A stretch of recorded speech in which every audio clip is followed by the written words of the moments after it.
This week's episode is brought to you by Ritual. Ritual is the multivitamin company you know and trust, and they are now introducing a line of essential protein powders, here to shake things up. Around Revolution's headquarters, we start every day with a smoothie, and those smoothies always have protein powder in them. And since we're mostly vegetarian, this protein powder has to be plant-based.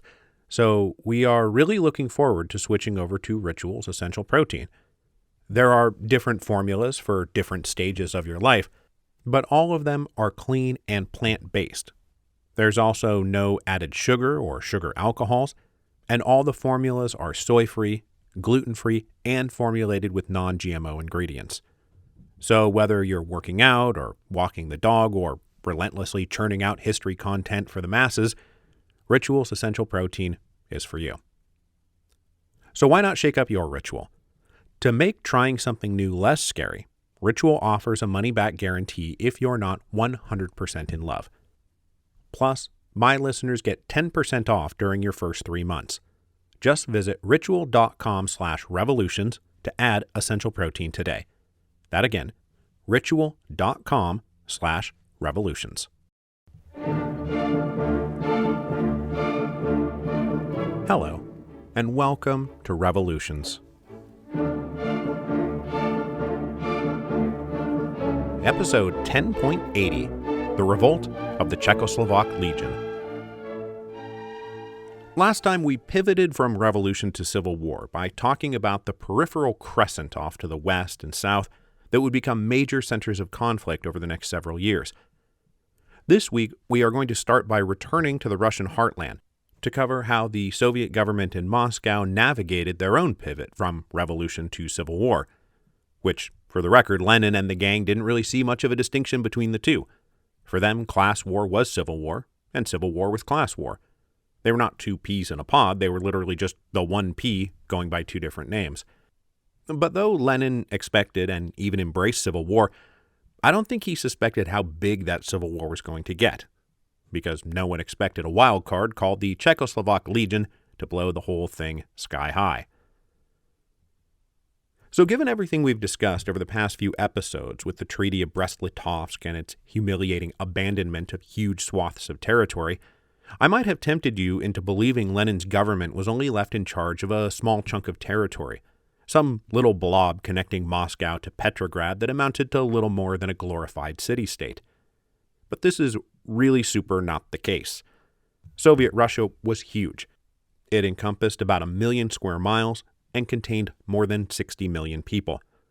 It was, in fact, still the largest single political entity in the European orbit, both in area and population. Soviet Russia was bigger than France, it was bigger than Germany. It was certainly bigger than any of the individual peripheral bits they had renounced at Brest-Litovsk. And spoiler alert, it's going to be one of the big reasons they ultimately win the Civil War. But here in the spring of 1918, the potential resources and manpower the Soviet government could harness from this vast territory was just that.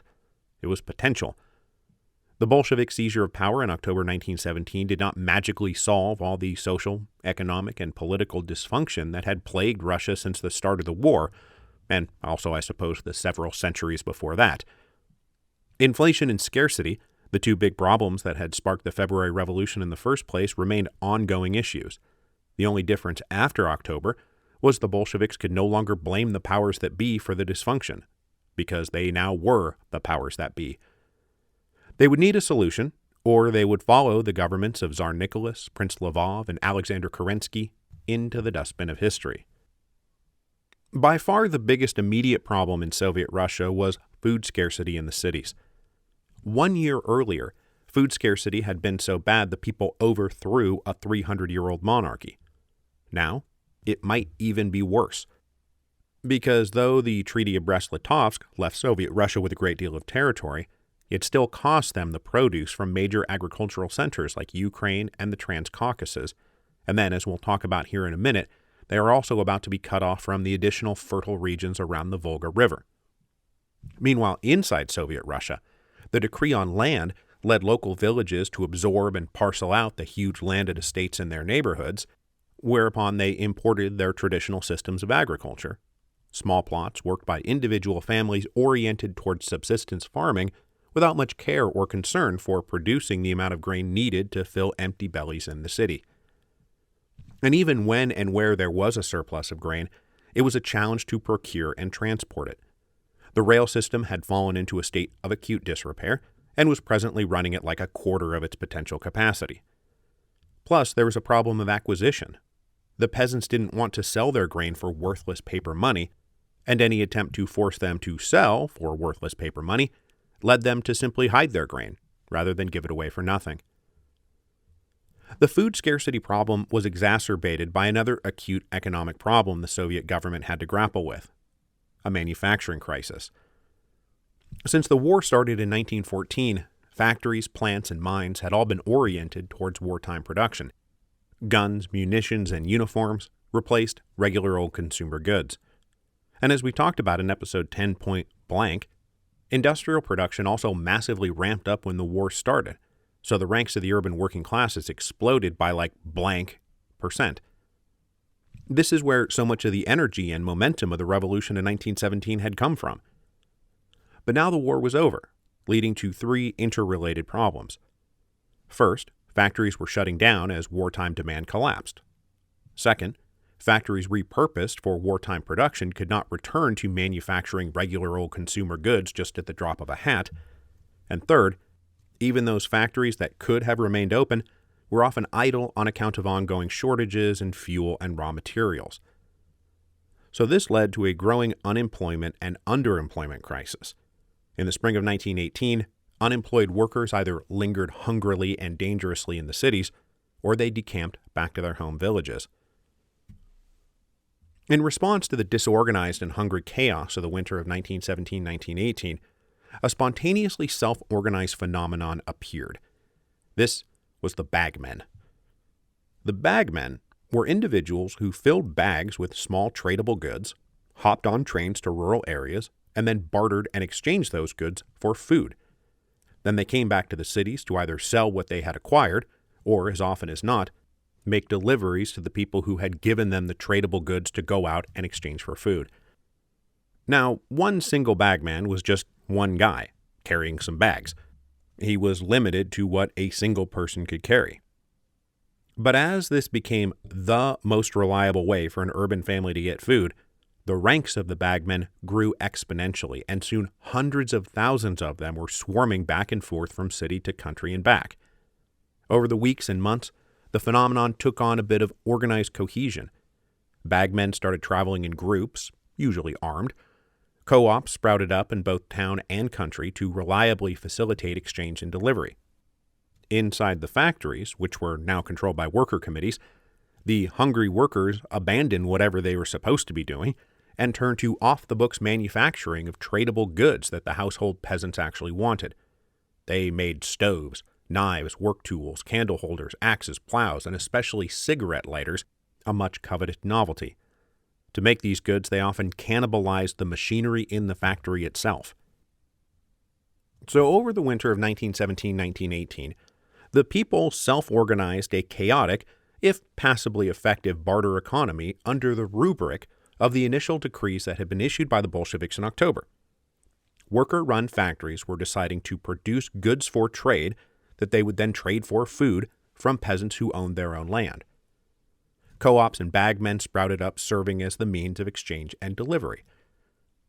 But there was one small hiccup. This is not exactly the Bolshevik vision for what post-revolutionary socialism is meant to look like. The Bolsheviks were, after all, not anarchists. They had always advocated nationalization of both land and industry. They tended to argue in favor of large-scale national collectivization of agriculture, mining, and manufacturing. That is how they would take a backward medieval society like Russia and turn it into a modern and advanced socialist society, without the prolonged period of bourgeois capitalist rule demanded by their rivals, the Mensheviks and SRs. The Bolsheviks also tended to be very hostile to the idea of market activity in general, assuming that it was an exploitive feature of capitalism that would have no place in the society they were building. They portrayed the bagmen, for example, as greedy parasites and speculators, exploiting the food crisis for their own selfish advantage. So the policies the Soviet government started rolling out in the spring of 1918 thus aimed to bring organization and control to an anarchistic system growing up organically under their feet. And we call this collection of policies war communism. Now, just to be clear, no one called it war communism at the time. This is a term we use to retroactively describe the system. Other thing we need to be clear about, it's barely a system at all. The term war communism encompasses several different policies enacted by different commissars as the Soviet government improvised responses to simultaneous crises on multiple fronts. One thing we know about Lenin is that practical improvisation is going to trump rigid doctrine every time. So as war communism gets going, it's not like they're out there systematically implementing a color-coded timetable they had dreamed up back in Switzerland. It also gets called war communism because it's so closely linked to the Soviet mobilization for civil war. They needed to turn all those potential resources and manpower into actual resources and manpower, and the blunt instrument of war communism is how they decided to do it. Now, there is a big ongoing historical debate about the nature of war communism and its relationship to Bolshevik ideology, whether it represents an aberration, a culmination, a detour, a mistake, a necessity, random flailing, or Machiavellian plotting. The answer, in my opinion, is yes. So for today, I want to talk about two big parts of war communism. First, on May 9, 1918, the government declared a food dictatorship. The food dictatorship blew up the peasants' claim to ownership over the grain they were now selling. The government, appointed by the Soviet of Workers, Soldiers, and Peasant Deputies, representing the workers, soldiers, and peasants of Russia, claimed the responsibility for acquiring and delivering food to the cities. Food was a right. Food belonged to everyone, not merely the peasants who grew it.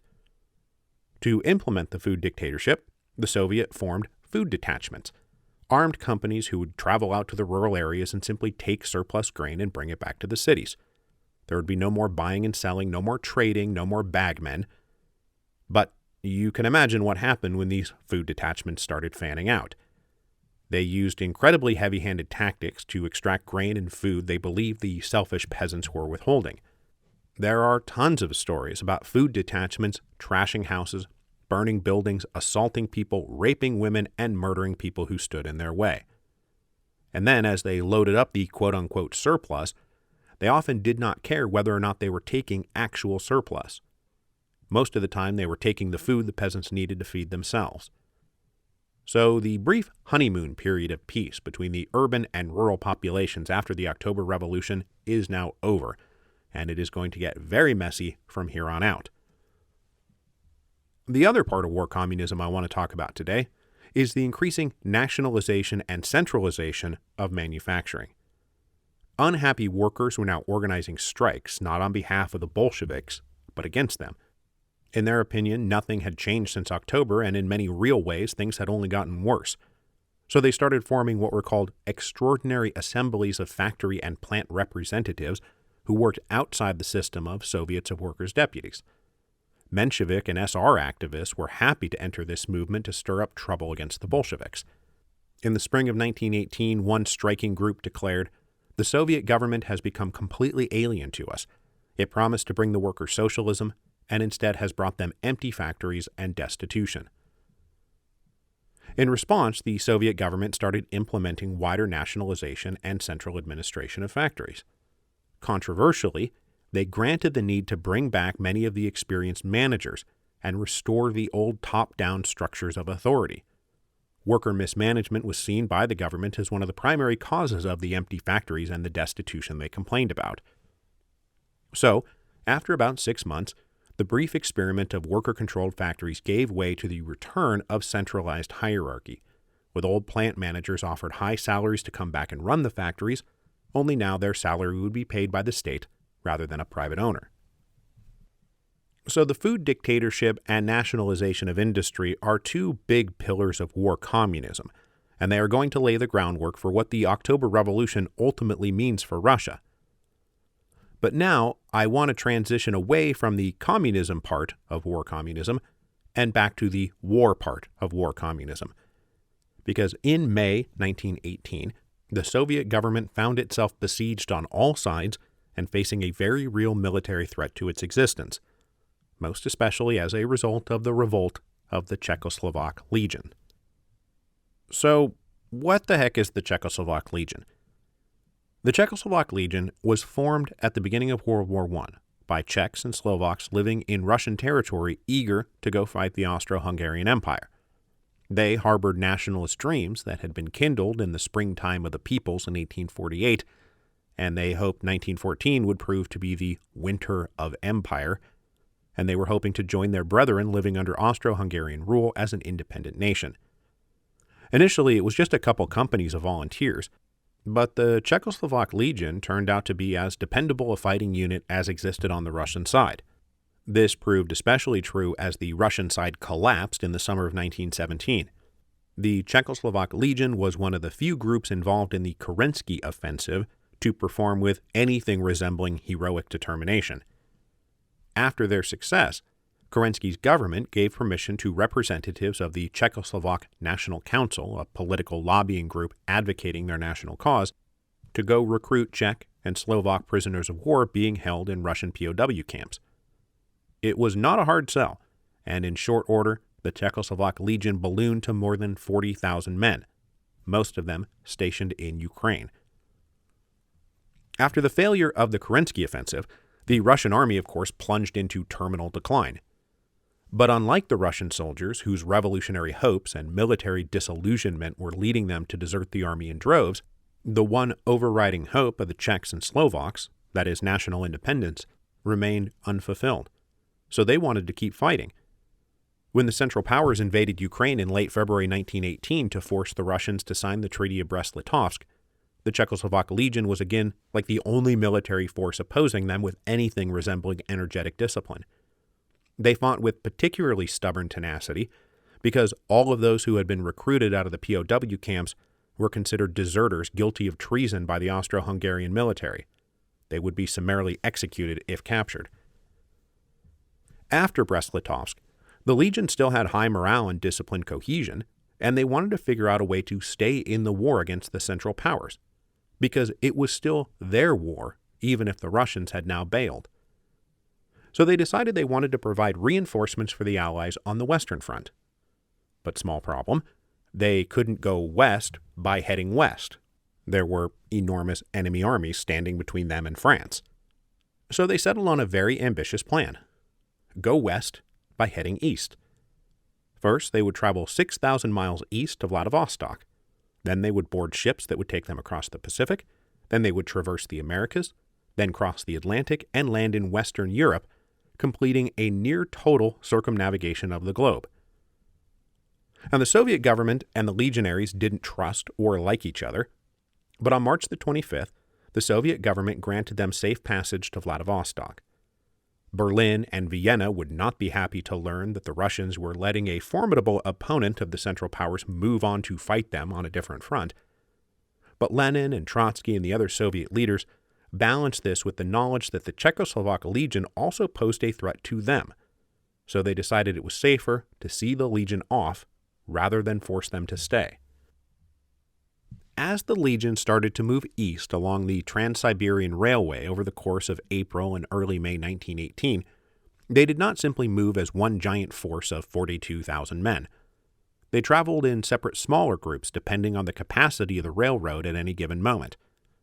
By May 1918, the companies furthest along had reached Vladivostok, while those furthest behind had barely left European Russia.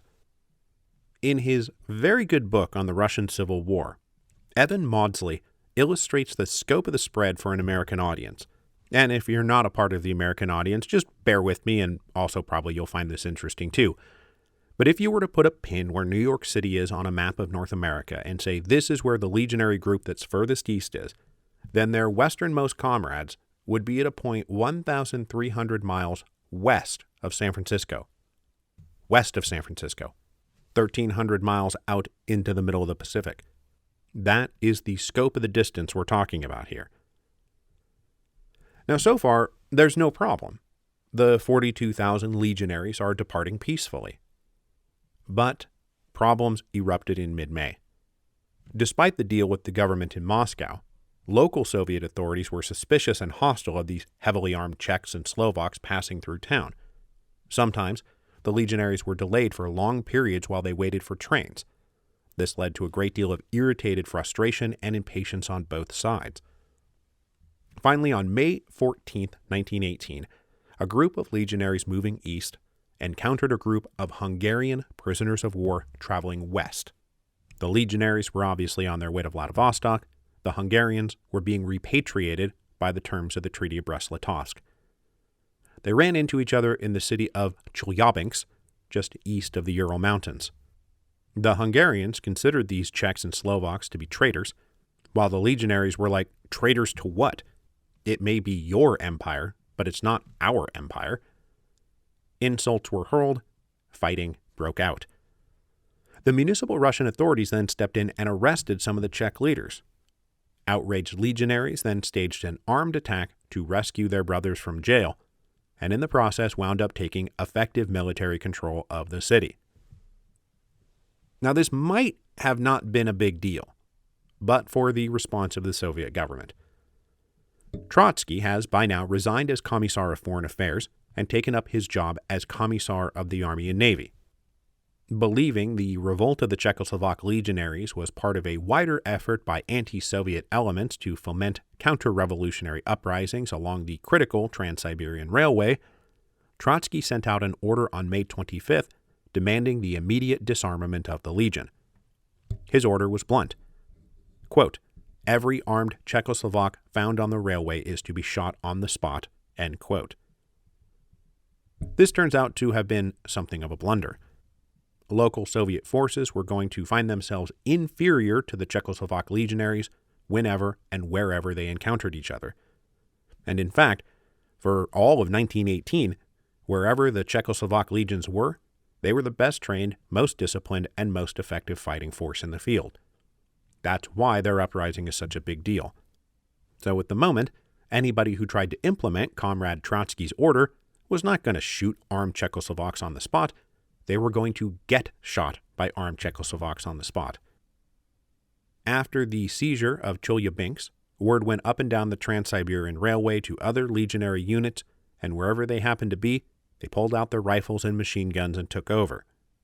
The Legion soon controlled almost the entire length of the Trans-Siberian Railway. This is a very big deal.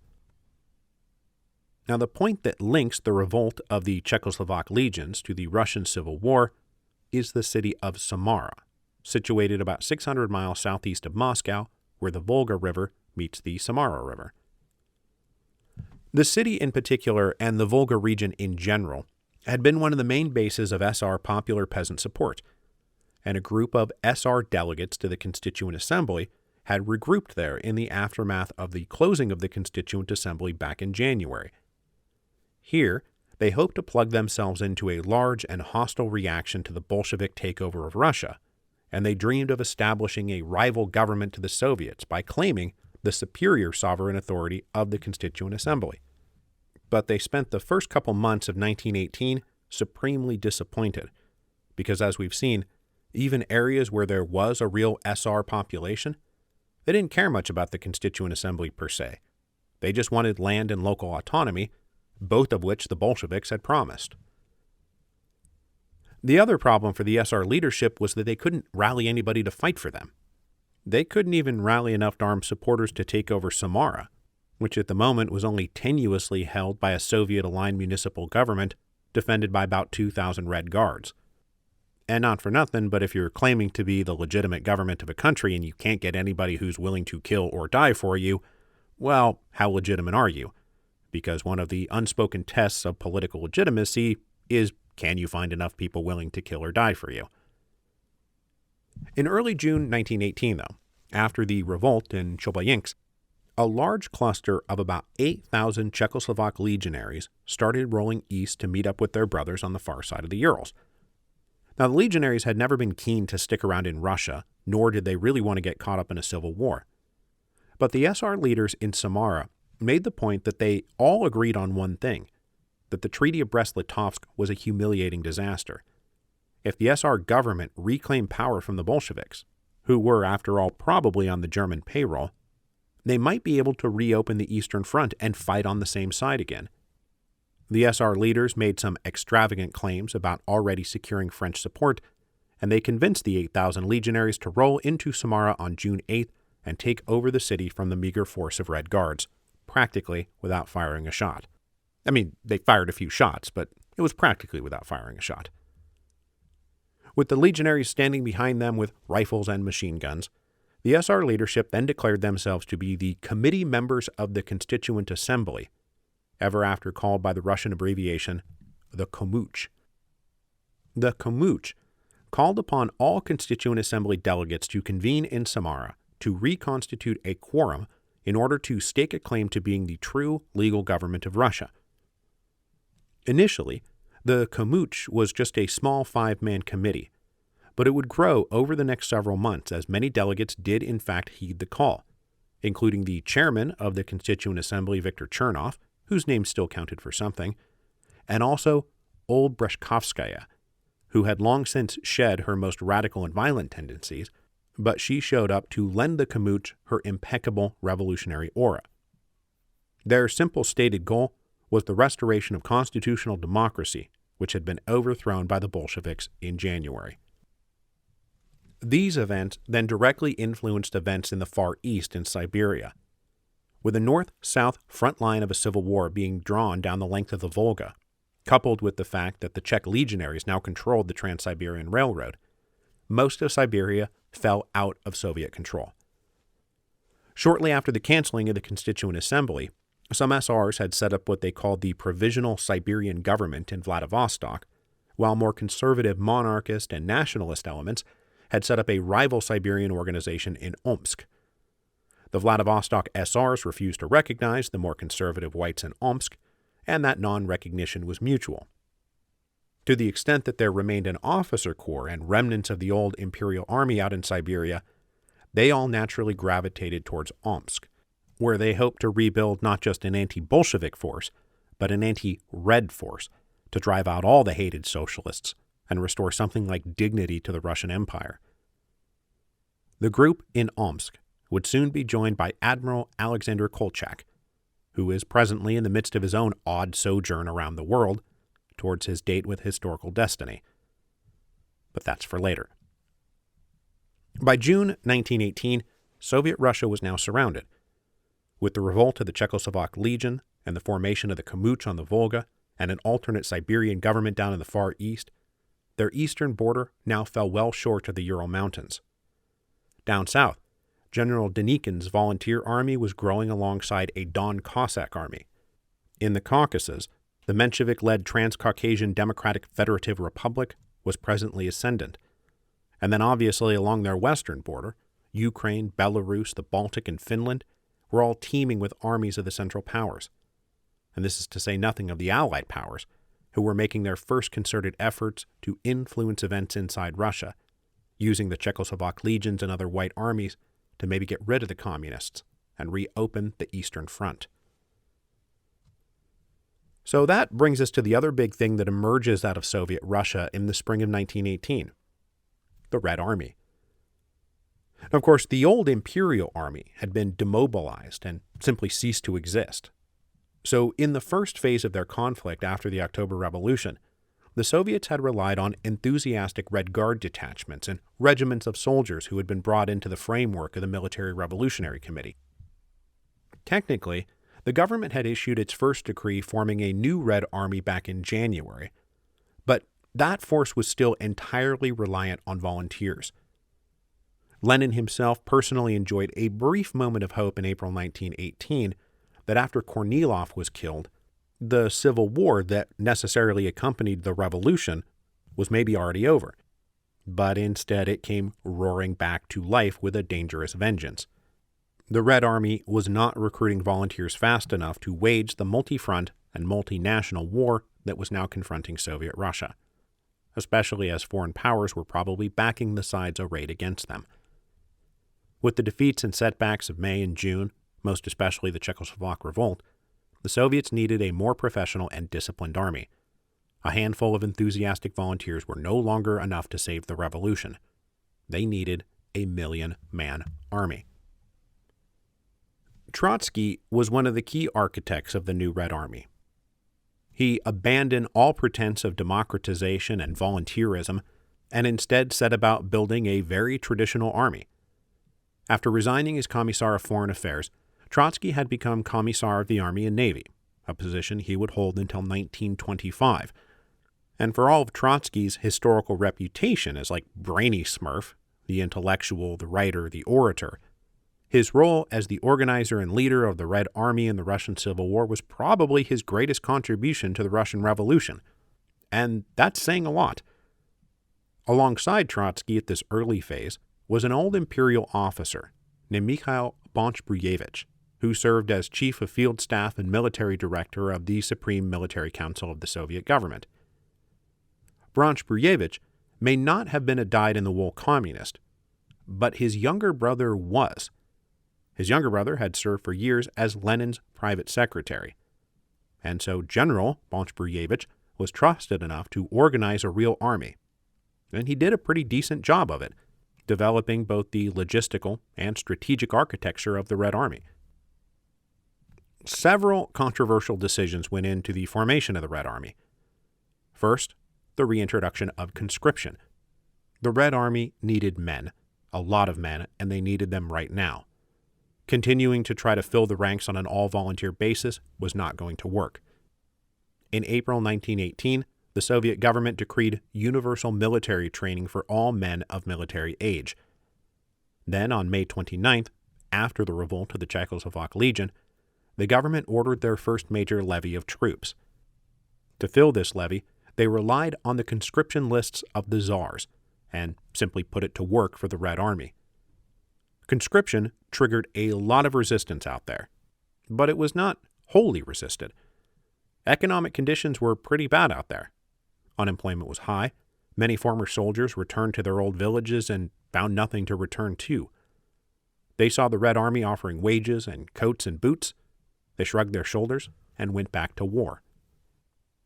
But perhaps an even more controversial decision was the aggressive recruitment of former imperial military officers. These guys were generally considered a bulwark of the old regime, but they were also the only ones who knew how to organize, lead, and run an army. So, setting aside ideological objections, Trotsky and Bonch-Bruyevich threw open the doors for the old officer corps, pitching the Red Army as a force being mobilized to defend Russia from foreign threats, which any patriotic Russian officer could get behind. Of course, it didn't hurt that with mass demobilization and the end of the war, most of these officers had lost their wages, careers, pensions, and sense of purpose. So even if they too had ideological objections to the Soviet government, and many of them did, they were basically being offered their old jobs back, and they took them. In the first months of the Civil War, nearly 10,000 such officers signed up. By the end of 1918, there were 22,000. And you might be asking yourself, how on earth can the communists trust these people with their Red Army? And the answer is, they didn't. Which is why at the same time you get the further development of political commissars. The political commissars would be assigned to keep an eye on the officers and countersign all their orders to ensure political reliability. Trotsky also let it be known that the family and friends of these officers would be kept under watch. He said, "Let the turncoats realize that at the same time they are betraying their own families, their fathers, mothers, sisters, brothers, wives, and children." He was deadly serious about this, as were the Cheka, the organization tasked with ensuring everyone's political reliability, not just officers, everybody, by any and all means necessary. Next time, we will advance into the summer of 1918. With opposition to Soviet authority in Russia growing, the government systematically outlawed all political parties, not just the cadets, but also the Mensheviks and the Right SRs. And with their own hopes and dreams getting tossed aside by Lenin's government, the Left SRs, who had joined the Bolsheviks in October, broke with the regime and attempted to stage a new October 1917 in July 1918. And when it failed, one-party communist rule in Russia would be permanently cemented. But I say next time because Saturnalia is upon us once again, and I will be taking the next 2 weeks off for the holidays. Now, if you need a last-minute gift idea, by all means, Hero of Two Worlds, the Marquis de Lafayette in the Age of Revolution is right there. Just saying. But other than that, I hope everyone out there is happy and healthy, and I wish you a very happy Saturnalia and a very happy New Year, and I will see you in 2022.